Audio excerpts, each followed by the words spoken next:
Ora se ti dicessi che anche la forchetta a 4 rebbi, la forchetta a 4 punte, quello che usiamo tutti i giorni, quello che usano in tutto il mondo tutti i giorni, è nata a Napoli, tu diresti, vabbè, ma chi sta esagerando, fa nascere tutto a Napoli? E invece è esattamente così e ti spiego perché.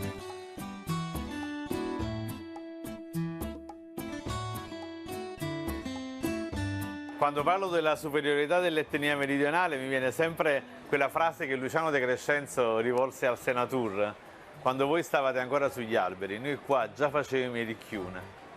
L'umanità infatti ha sempre mangiato con le mani e nel popolo napoletano ha sempre mangiato con le mani. Gli scugnizi napoletani nell'Ottocento mangiavano i maccheroni a branca, Pulcinella viene sempre ritratto, no, con questi maccheroni, lo stesso Totò, vi ricordate, in Miseria e Nobiltà, quando arriva il cuoco, che bella parola, salta sul tavolo e mangia i maccheroni a branca, li mette finanche nelle tasche.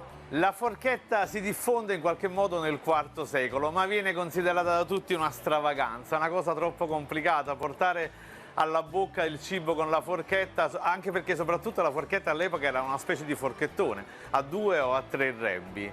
Si diffonde grosso modo in Francia a metà del Settecento, Luigi XIV, il Re Sole, pure mangiava con le mani, ecco, magari metteva dei ditali d'oro per evitare di sporcarsi le dita, ma la forchetta era veramente pochissimo diffusa. Lo sviluppo della forchetta fu soprattutto molto limitata dalla Chiesa Cattolica, che associava questo simbolo a un simbolo demoniaco, era il forcone del demonio, era un simbolo diabolico. Ma nel 1770 sul trono di Napoli c'è un re che si chiama Ferdinando IV di Borbone, il quale era golosissimo della pasta lunga gragnanese e la mangiava ovviamente a branca.